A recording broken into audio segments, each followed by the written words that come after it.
Assalamualaikum warahmatullahi wabarakatuh. Kami dari kelompok 4 ingin menjelaskan tentang pengembangan sistem informasi yang disusun oleh Bella Amanda Melia, Chandra Minda Merdika, Dika Putri Meliana, Muhammad Badrul, dan Nadila Rizky Ramada. Untuk pengembangan sistem informasi ada 4 pokok pembahasan. Yang pertama perencanaan sistem, yang kedua analisa sistem, yang ketiga ada desain, dan yang keempat ada seleksi sistem. Pengembangan sistem. Pengertian SDLC atau System Development Life Cycle, metode pengembangan sistem yang digunakan adalah SDLC atau System Development Life Cycle atau Waterfall. Waterfall adalah sebuah metode pengembangan software yang bersifat sekuensial dan terdiri dari 6 tahap yang terkait, yaitu perencanaan sistem, analisa sistem, desain atau perancangan, seleksi sistem, implementasi sistem, dan perawatan sistem. Perencanaan sistem. Pengertian perencanaan sistem merupakan gambaran dari estimasi kebutuhan fisik, kebutuhan tenaga kerja, dan kebutuhan yang digunakan untuk mendukung perkembangan sistem dan operasinya setelah sistem diterapkan. Analisis sistem. Pengertian analisa sistem menurut Jogianto Hartanto dalam bukunya yang berjudul Analis dan Desain Sistem Informasi tahun 2005. Sistem merupakan penguraian dari suatu sistem informasi yang utuh ke dalam bagian-bagian komponennya dengan maksud untuk mengidentifikasi dan mengevaluasi permasalahan-permasalahan, kesempatan-kesempatan, hambatan-hambatan yang diharapkan sehingga dapat diusulkan perbaikan-perbaikan. Perencanaan sistem. Proses dari perencanaan sistem dapat dikelompokkan dalam 3 proses utama, yaitu proses pertama merencanakan proyek-proyek sistem. Dalam merencanakan proyek-proyek sistem ada beberapa poin. Poin A, mengkaji tujuan, perencanaan strategis dan taktik. Poin B, mengidentifikasi proyek-proyek sistem, menetapkan proyek-proyek sistem. Poin C, menetapkan kendala proyek-proyek sistem, perencanaan sistem, analisa sistem, desain atau perancangan, seleksi sistem, implementasi sistem, dan perawatan sistem. Poin D, membuat laporan perencanaan sistem. Untuk proses kedua, yaitu menentukan proyek-proyek sistem yang akan dikembangkan. Persiapan ini meliputi penunjukan tim analisis yang akan menganalisis kelayakan dari proyek dan disusul dengan mengumumkan proyek pengembangan sistem ini kepada pemakai semua sistem.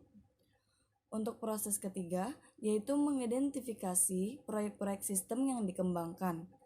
Mengidentifikasi proyek-proyek sistem ini berarti melakukan suatu studi untuk mencari alternatif-alternatif perencanaan terbaik yang paling layak untuk dikembangkan.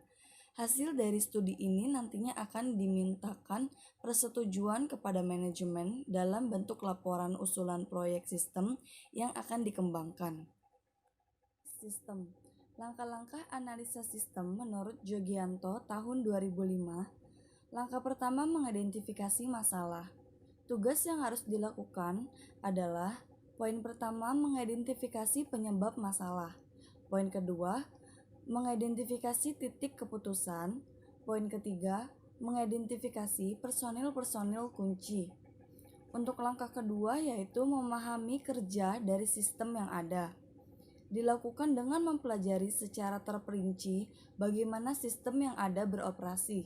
Analisis sistem perlu mempelajari bagaimana operasi dari sistem yang ada sebelum mencoba untuk menganalisis permasalahan-permasalahan, kebutuhan-kebutuhan, dan kelemahan-kelemahan pemakai sistem untuk dapat memberikan rekomendasi pemecahnya.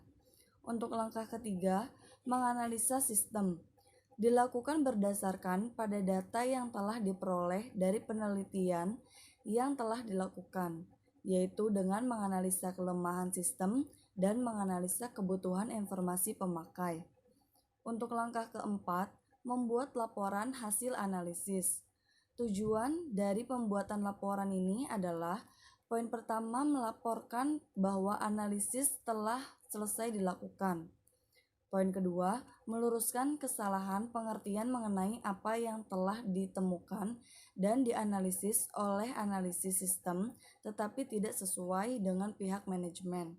Poin ketiga, meminta saran-saran dan pendapat-pendapat dari pihak manajemen. Poin keempat, meminta persetujuan kepada pihak manajemen untuk melakukan tindakan selanjutnya. Assalamualaikum warahmatullahi wabarakatuh. Di sini saya akan melanjutkan presentasi dari saudari Dika, yaitu desain sistem. Pengertian desain sistem. Tahap setelah analisis dari siklus pengembangan sistem adalah desain sistem. Menurut John Barnes dan Gary Gretnitsky dalam bukunya Jogianto HM 2005 bahwa desain sistem adalah berupa penggambaran, perencanaan, dan pembuatan sketsa atau pengaturan dari beberapa elemen yang terpisah ke dalam satu kesatuan yang utuh dan berfungsi. Tujuan dari desain sistem ini adalah memenuhi kebutuhan pemakai sistem serta memberikan gambaran yang jelas dan lengkap kepada pemrograman komputer dan ahli-ahli teknik lainnya yang terlibat. Yang selanjutnya adalah alat-alat bantu dalam perancangan sistem atau desain sistem. Yang pertama adalah bagan alir. Ini merupakan bagan yang menunjukkan alir atau flow, prosedur sistem secara logika. Bagan alir digunakan pertama untuk alat bantu komunikasi dan dokumentasi. Simbol-simbol bagan alir yang digunakan adalah sebagai berikut. Desain sistem. Ini simbolnya seperti ini. Ini namanya kartu plong atau punch cards. Ini berfungsi untuk merepresentasikan input atau output yang menggunakan kartu plong atau punch cards. Ini adalah simbol selanjutnya adalah dokumen. Ini berfungsi untuk merepresentasikan dokumen input dan output untuk proses manual, mekanik, atau komputer. Selanjutnya adalah gambar directional flow atau garis alir. Ini berfungsi untuk menunjukkan arus dari suatu proses. Selanjutnya adalah gambar penjelasan. Ini menunjukkan penjelasan dari suatu proses. Selanjutnya adalah gambar pengurutan offline. Ini berfungsi untuk merepresentasikan proses pengurutan data di luar proses komputer. Yang selanjutnya ini namanya simpanan offline. Ini berfungsi untuk menyimpan file non-komputer yang diarsip secara urut angka atau numerical atau urut huruf atau alphabetikal atau bisa jadi urut tanggal atau kronologikal. Selanjutnya adalah gambar keyboard. Ini berfungsi untuk menunjukkan input offline dengan menggunakan keyboard. Selanjutnya adalah operasi luar. Ini digunakan untuk proses yang dilakukan di luar proses operasi komputer. Selanjutnya adalah pita kontrol. Ini berfungsi untuk merepresentasikan penggunaan pita kontrol atau control type dalam batch control to total untuk pencocokan di proses batch processingnya. Nah, ini selanjutnya adalah gambar off-pack connector. Ini berfungsi untuk merepresentasikan penghubung dengan bagan lain pada halaman yang berbeda. Selanjutnya adalah konektor. Ini merepresentasikan penghubung dengan bagan lain pada halaman yang sama. Nah, ini selanjutnya adalah online display. Ini berfungsi untuk merepresentasikan output yang ditampilkan di monitor.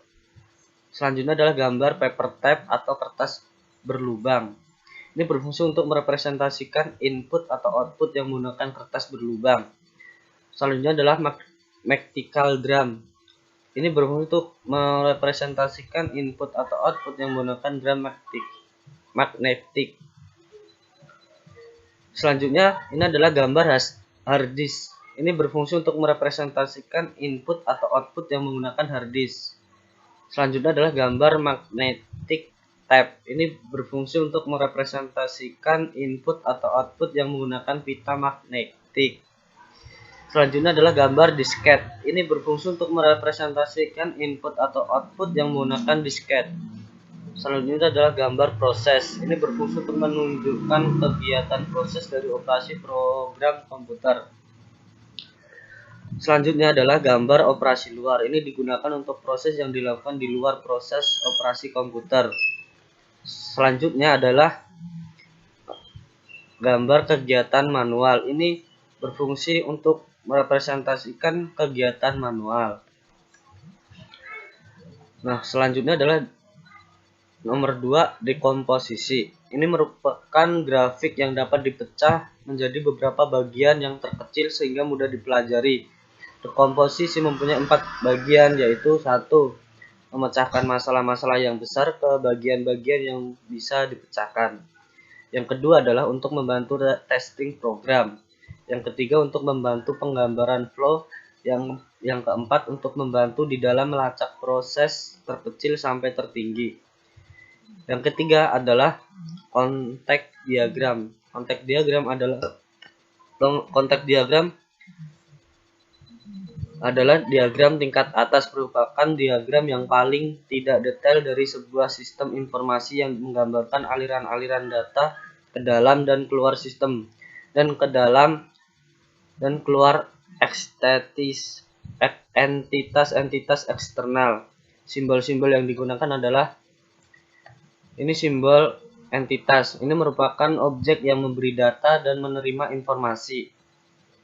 Selanjutnya adalah simbol ini keterangan untuk menunjukkan kesatuan luar entity atau terminator. Selanjutnya gambar ini berfungsi untuk menunjukkan suatu proses untuk mengeluarkan input atau output, menunjukkan aliran atau arus. Selanjutnya adalah data flow diagram atau DFD. DFD sering digunakan untuk menggambarkan sistem yang telah ada atau sistem baru yang akan dikembangkan secara logika tanpa mempertimbangkan lingkungan fisik, di mana data tersebut akan disimpan. DFD merupakan alat yang digunakan pada metodologi pengembangan sistem yang terstruktur. Beberapa simbol yang digunakan di DFD untuk maksud mewakili yaitu simbol seperti ini adalah nama external entity. Ini keterangannya untuk external entity atau kesatuan luar atau boundary atau batas sistem. Ini yang kedua adalah simbol proses. Simbol ini digunakan untuk proses pengolahan atau transformasi data. Yang ketiga adalah simbol data flow. Simbol ini digunakan untuk menggambarkan aliran data yang berjalan. Yang keempat adalah simbol data store. Keterangan data store atau simpanan data. Yang kelima adalah desain input output. Desain input. Masukan sistem harus dirancang secara rinci mulai perangkat yang akan digunakan sampai dengan desain yang digunakan. Karena jika desain masukan kurang lengkap, maka akan berdampak informasi yang dihasilkan data yang disimpan atau informasi yang dihasilkan juga tidak sesuai dengan kebutuhan sistem. Tujuan dari desain input adalah 1. Untuk mengefektifkan biaya pemasukan. Yang kedua, untuk mencapai keakuratan sistem yang tinggi. Yang ketiga, menjamin pemasukan data yang dapat diterima dan dimengerti oleh pemakai. Nah, dalam desain input ada beberapa tipe input, yaitu 1. Eksternal, yaitu maksudnya pemasukan data berasal dari luar organisasi. Yang kedua adalah internal.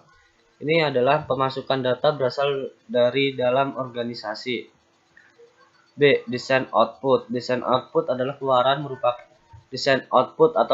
merupakan hasil yang tidak diabaikan karena keluaran yang dihasilkan harus memudahkan bagian setiap unsur manusia yang memerlukan. 1. Eksternal, pemasukan data berasal dari luar organisasi. Yang kedua, internal, pemasukan data berasal dari dalam organisasi. Selanjutnya adalah seleksi sistem. Seleksi sistem adalah menyeleksi atau memilih teknologi untuk sistem informasi yang merupakan tugas yang tidak mudah. Tahap seleksi sistem atau system selection merupakan tahap untuk memilih perangkat keras dan perangkat lunak untuk sistem informasi atau Jogianto 2005. Ya, sekian presentasi dari kami. Bila kurang jelas bisa ditanyakan. Assalamualaikum warahmatullahi wabarakatuh.